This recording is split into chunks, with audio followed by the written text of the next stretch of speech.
I just want you to take time to listen to part of the speech, end of year speech of Osih Joshua of the Social Democratic Front, SDF. He is the chairperson and also the presidential candidate, and he will be participating for the upcoming presidential election, and he is calling on you all to support him win the presidency of the Republic of Cameroon. And if it is your first time joining TFA Talking Point, please subscribe to our channel. When this part of the speech, he mostly talk about injustice in Cameroon, poor treatment of the common people. He talk about poverty, a political school created by the government of President Paul Biya, school without benches, school without infrastructure, and many other difficulties Cameroonians are passing through, and also that thousands or millions of Cameroonians today are living in their home country illegally because they do not have birth certificate.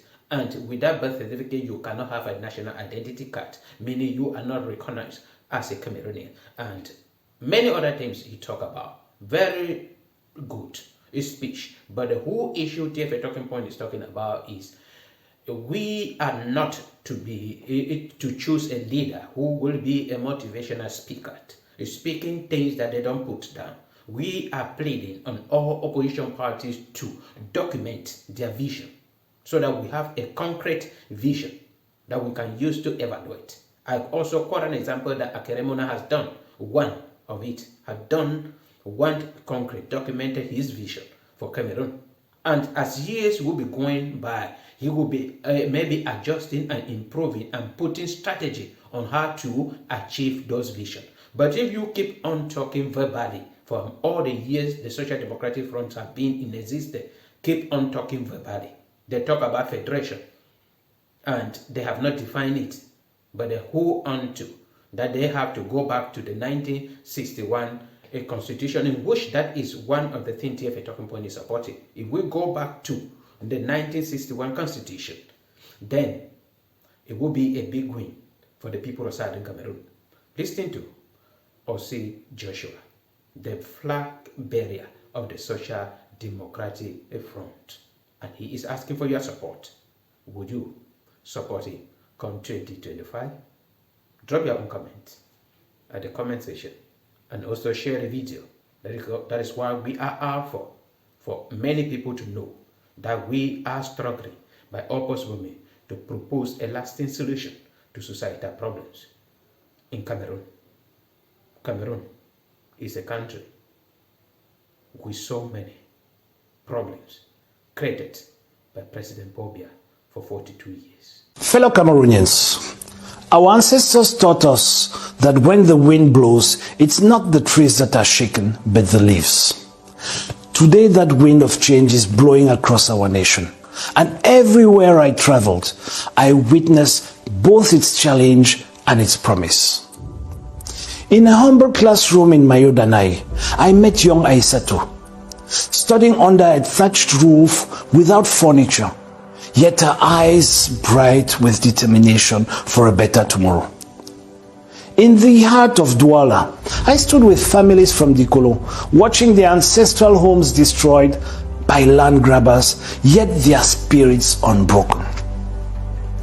These two faces of Cameroon, one of unwavering resilience, one of systemic injustice, tell the story of who we are, but more importantly, they show us who we can become.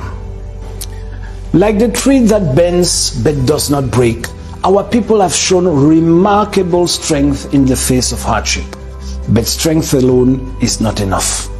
After 42 years under the same leadership, we must do more than endure. We must transform. The wind that blows today is not just a wind of challenge, but a wind of change. And together, we will harness it to build a new Cameroon. Throughout 2024, I have walked alongside you, listening to your stories, sharing your struggles, and witnessing your unwavering hope. In the far north, Aissatou's determination to learn despite overwhelming odds reminds us that education is not just a right, it is the foundation of our future. Her teacher, Aman, represents thousands of dedicated educators who deserve our deepest respect respect and support. The SDF's vision for education goes beyond promises. We will implement the Family Allowance Bonus program to ensure that no child's potential is limited by poverty and no teacher's dedication goes unrecognized.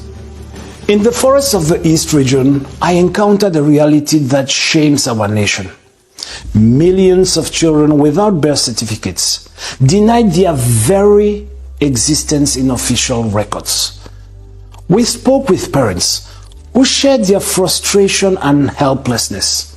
This is not merely a bureaucratic failure, it is a moral one. When the SDF takes office, we will reverse this narrative. The issuance of birth certificates will become our government's obligation, not the burden of struggling families. The story of Mireille in the West region illuminates another fundamental injustice. Born in 1975, she still cannot register land in her name. Her story echoes through the hills of our country, where countless young people face the same barrier. The destruction of the Dikolo community in Douala shows us how far this injustice